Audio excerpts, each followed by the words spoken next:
Good morning. This is Chuck Cammarata here with the Next 2.0 podcast, and we're sitting with Susannah Faulkner here this morning at the MLK Center, and because we have no power at the studio still, and that's an ongoing issue and problem that we got to deal with, but we're here to talk to Susannah about the recent appointment of Mel Witherspoon to City Council and how that kind of all fell out, and what are the issues that go along with that. So I'm going to ask Susannah to kind of explain the process to us, first of all, and then we can explore a little bit about the implications of the decisions that have been made in the last few days. So my understanding, Susannah, is, and by the way, welcome, Susannah. Thank you so much for having me. My understanding is that because of the fact that we needed to appoint someone to a 2-year term, and that was kind of baked in to the election last year, and you can explain some of that in a moment. We had a situation where City Council was planning to, at the behest of the mayor, was planning to have a process where they would interview people and then make some decisions on who they'd like to have be part of the city council. And the mayor then 24 hours later changed his mind about that and just appointed Mel Witherspoon. So at least from the outside, it felt like kind of the old boys network just kind of kicking in and doing its thing without regard to the voice of the people. So tell us about the process, your perception of the process, and what we would like to, how the process ought to work better. Yes, happily. I think it's one of those situations where it's definitely getting the necessary public attention it needs. And this is one of those lessons for Erie of we need to be paying that level of attention at all times. Yeah. And so this has been written in the cards since Liz Allen resigned, essentially. So with her resignation came the less than 1-year appointment. I went through that process. There were over 20 of us who applied. We had some initial assignments to do about the vision that we had for the job, things like that, an application. We went through public interviews before council. They did a ranked choice vote, and I was shocked and very grateful to come out on top of that and be sworn in to serve for 10 months on council. So you were the result of the process done properly. Exactly. Okay. And so unfortunately, per city code, there aren't particular steps or processes for how the appointment process works. It essentially leaves it up to the discretion of the city council president. And so at that time, back in January, February of 2023, when Chuck Nelson had just been sworn in as city council president, he decided to follow the precedent of the last few appointments. And Mayor Schember initially was appointed to council through the same type of public interview process. And so this has been followed essentially for a couple, even more than a couple years now, possibly even over a decade. So following that precedent, even though it's not written in city code necessarily. And so there were efforts come December to follow that process again. The reason that it wasn't broadcast until January was to try to quicken the process a bit. So those applications became live to apply for the open seat on council come December. They were due December 22nd. And it was quite a shock for many of us. There were 13 of us who applied, myself and Mr. Witherspoon included, when before we even heard anything about interviews, we saw on the next meeting agenda that there was a resolution to directly appoint Mel instead of going through the public process. So how did we get to that place where we needed to appoint someone? We just had an election. Right. We got to that point because of Pennsylvania's weak election laws. So we do not have any election laws barring you from running for multiple seats. So who How did that happen? Who ran for multiple seats? Mr. Ed Brzezinski. And so he ran for both the 4-year term and the 2-year term. Why would he do that? The main goal for doing that would be to control the outcome of the appointment. So by running for both seats and winning both of them, there's no longer someone on the ballot to vote for. You have to vote for the same person. Now, the same person can't do 2 jobs on the same council. There's no way to clone Ed Brzezinski. But there is a way to essentially clone his decision-making power through the appointment process. Okay. So stripping the voters, I can't remember the exact number, but our population is just shy of 100,000. Yeah. So stripping the voters of choice in the November election so that only 6 members of council choose the next 7th member of council. And we didn't even go that far. We didn't, yeah. We got 3 and the mayor. Yeah. So what do you suppose changed that led the mayor to circumvent the process? I think he was under a lot of pressure. Okay. There is definitely more of a divide on council this year than there was last year.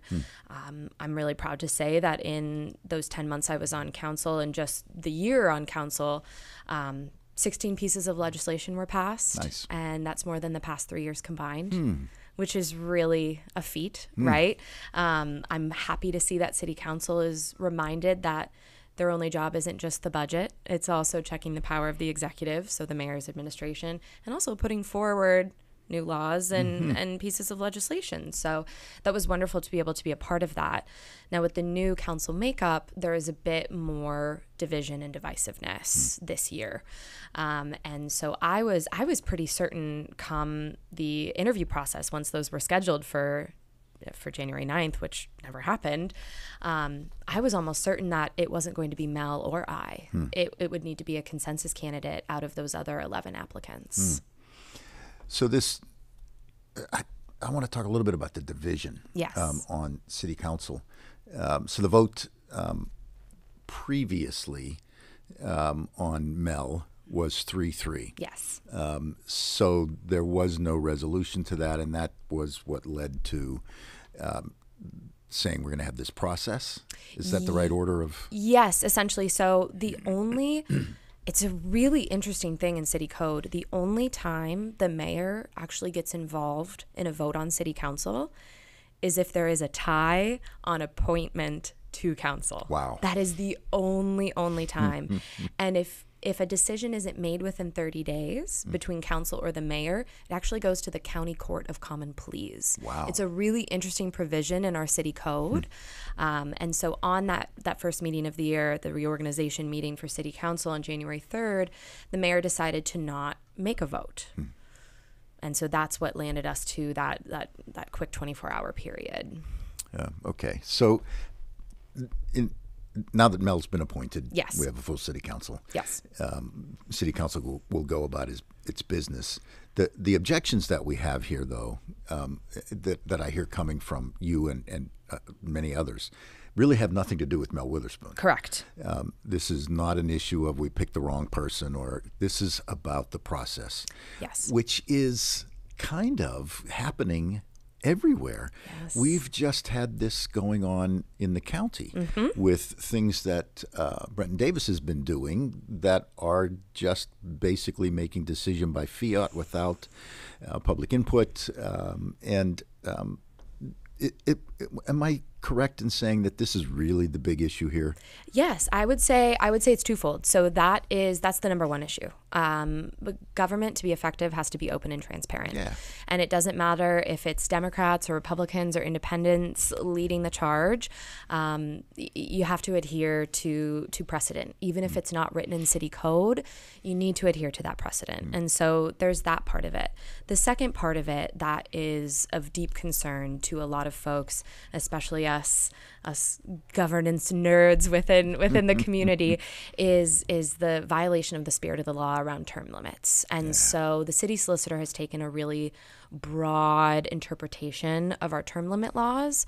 It states that you cannot have more than 3 consecutive terms on council. Which Mel was termed out, basically. Correct. He could not run in this last election in 2023. Now, the solicitor's office has really, you always hope that those offices aren't political, but has taken the position that even one, by Mel missing just one meeting, that's a break in his service. But the way the code is written is that it needs to be a full term break. And so what really concerns me is our city taxpayer dollars get lost in a lot of lawsuits in our city. This is a really big concern, and I don't foresee this makeup of council as it is doing their due diligence and tightening up that law in these next 2 years until the next election. And this is not a battle between the two parties. Definitely not. This is not about party. No. It's just about, can I say it seems to be about kind of the old versus the new? In a way. I would say more than anything, as I've reflected on this over the last week, party aside, I would say it's a divide between conservative and progressive. And so that doesn't always show up in neat lines between Republicans and Democrats. I think you can have spectrums of those within both parties. And so there was a lot of progress that happened last year. And there's a lot of fear that that momentum would continue or expand.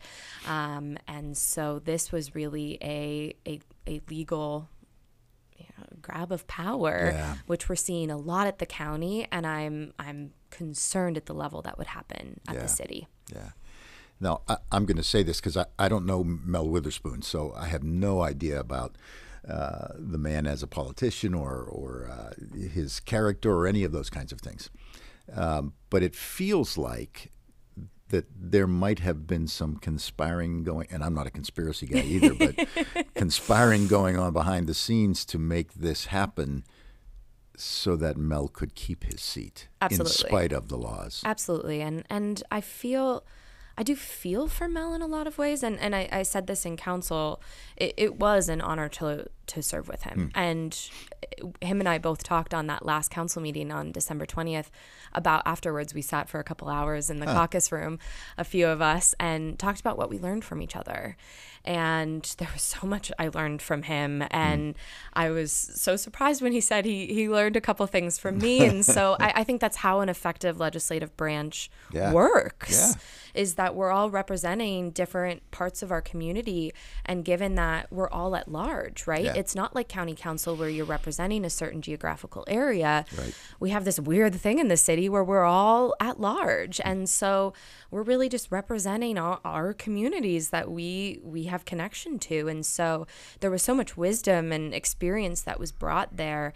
And I feel for Mel in a way that he is a pawn in this. And even though he is a great statesman, absolutely, there was definitely a feeling at that December 20th meeting of, this is a retirement. And I went to his retirement party 2 days later, and there was that feel. And so I'm concerned at how we're using people to play a larger chess game of blocking progress in the city of Erie. Yeah.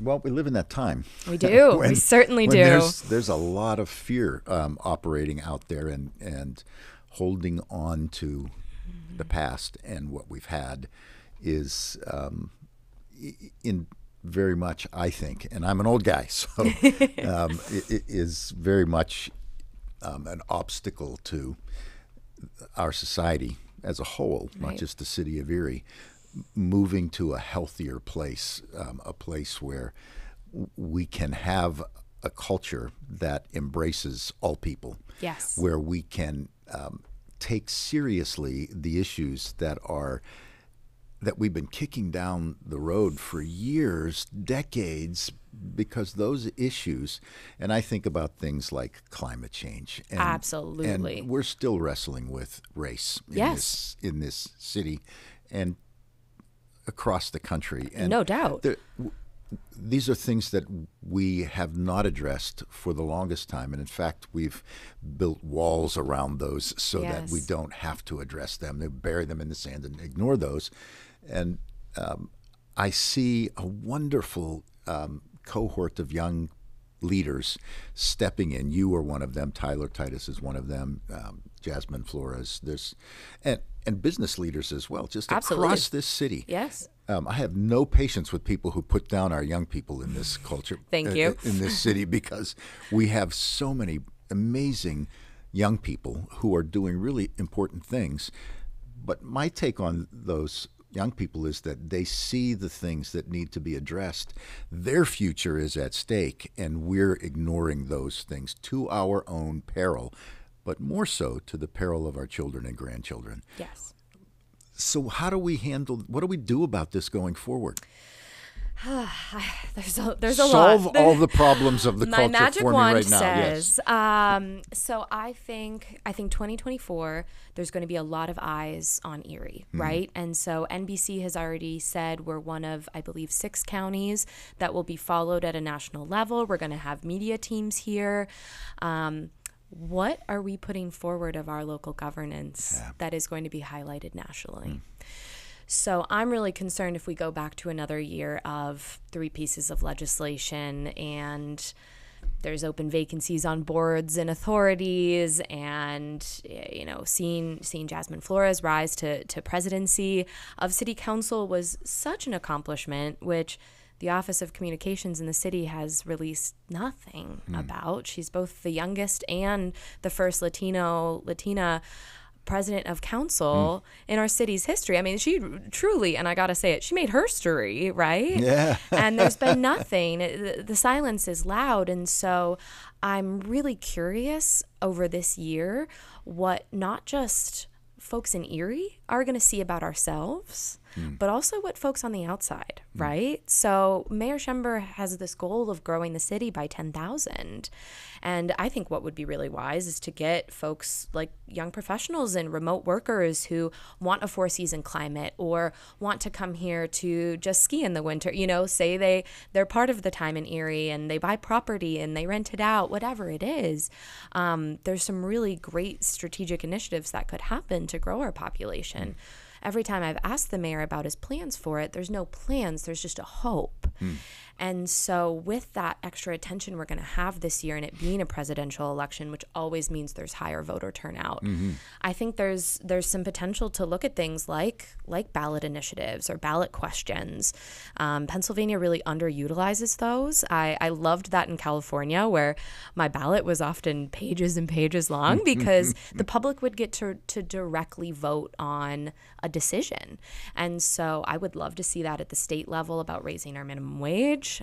Every state that borders us has a higher minimum wage than us.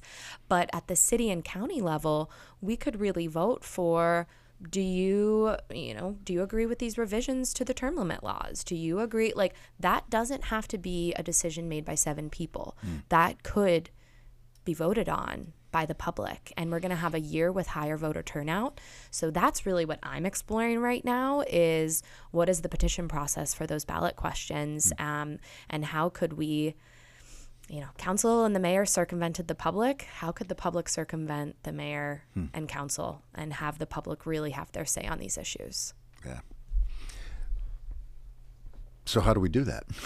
Well, how do we, yes, as the citizenry, I mean, one of the taglines to our program, Marcus's program, Next 2.0, is to be talking about what's next for our community and our democracy.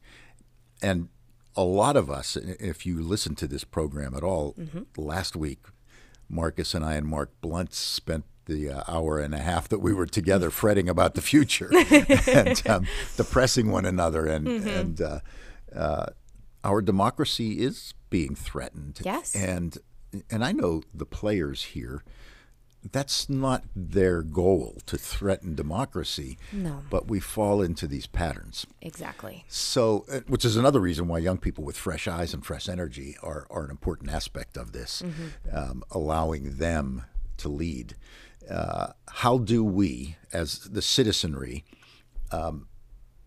participate in this process in ways, not so much that circumvent, but to sort of force our legislators to address issues that really are of immense importance that we're burying our heads on, or are closing our eyes to? So I'll go back to really a full circle moment, and it's about paying attention. And energy flows where attention goes. And that is always my mantra in so many ways. And I really do believe that getting involved in the public process as much as possible, and it's civic engagement, right? And so one change that we made legislatively last year on council was bumping up the time of the evening council meeting. So it used to be 7:30. Those meetings sometimes there were times I wasn't getting home until 11:30 or midnight, and folks who were watching the live stream, you get up in the morning, you're like, well, that was a really late night. So one thing we did, it's not a huge change, but we bumped those up to 6:30 this year. And so I would say for really anyone, I encourage you to come and sit in the council chambers. Even if you don't give public comment, right? Any member of the public can speak for up to 5 minutes at the start of the meeting. Even if you give public comment and leave, at least you're expressing yourself and you're part of that forum. And I think back to ancient Greece and the first democratic forums are city council chambers within City Hall at 626 State Street. That's our forum. That is our public forum. And so joining on our next one is Wednesday the 17th at 6:30 p.m. It's the third Wednesday in the evening. It's the first Wednesday at 9 a.m. If that sounds a little boring to you, bring a book with you, bring your crossword puzzle, whatever it is, but come and sit there, right? We have to hold our members, our elected officials accountable. And so I think it's about finding what works for you, whether that is giving service hours at your church or community center, whether that's helping with voter registration drives, whether that's mentoring and talking to young people about wanting to get involved. Because right now, I was just with two young women. They're in their early 20s earlier this week, and they told me, "What's the point in voting, Susannah? What's the point in voting? Because I thought this didn't happen at the local level. I can dismiss the federal level because I know there's corruption there. I didn't think this would happen here."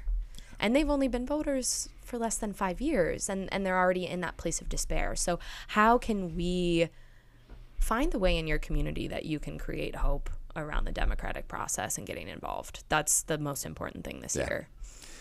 Even just this particular issue that just happened, this event, if you take that as a motivation rather than as a discouragement. 100%. So instead of saying, well, that process is just going to be what it's going to be, let's get involved and vote. Yes. The Americans don't recognize just what a privilege it is to be able to have a say. And the biggest way you have a say is to vote. And you can't tell me that I've just been reading a book about the 2022 elections and the great wave of red that was supposedly going to descend on us. Right. But the voters, especially young people, came out in record numbers, and they changed that. They didn't allow the system to just kind of continue to do what it had always done. They stopped that inertia. Right.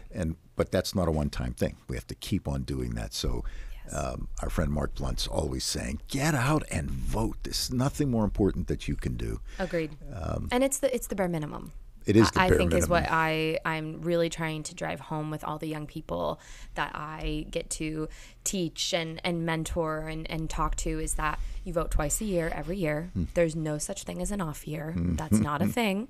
And it's really important to know as well, for our state, for the Commonwealth of Pennsylvania, our primary date actually got bumped up. So it used to be mid-May, and this year it's going to be April 23rd.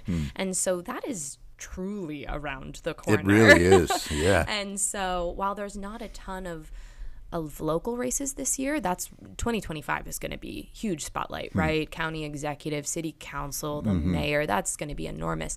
If we can focus this presidential year and get organized, turn folks out, get folks registered, teach folks how to vote, ensure they have transportation to the all the things, right? Yeah. Request that mail-in ballot, whatever it is. We have to get everyone participating. And because of the things that we've been talking about, you hear this every year now. This is the most important election in your lifetime. Well, the reality is that it's kind of like that with each election right now. Yes. There may have been times in the past when it wasn't like that, when we were just kind of continuing what we were doing. But we're fighting culture wars and wars for battles for the future of our democracy at every election. Yes, and at every level of elections. It's not just federal. Absolutely. It's every level, because what starts at the local trickles all the way up. Absolutely it does. So I want to say thanks for coming, Susannah. Absolutely. Thank you. And finding your way to our broadcast center today. We're making it work. And I really look forward to the future in this city. I tell people all the time where I'm from, and I say, "Oh, you don't know how great a city Erie is." There's so many great things happening here, so many great young people here, and let's just hope that this is a little bump in the road that allows us to do a little bit of self-reflection and go forward in a healthier, more democratic, more transparent way. Yes. This is Chuck Cammarata for Next 2.0. We'll see you next time. Next is produced by the Public's Voice Media. If you want to know more about Next 2.0, go to Facebook and like the page. Follow us on Instagram at Next 2.0 Erie. There you can keep up with upcoming show promos, events, and clips about what's next for our communities and our democracy. Remember, Next 2.0 streams on Fridays on all major podcast platforms and the fourth Sunday of the month at 4 p.m. on WQLN NPR 91.3 FM.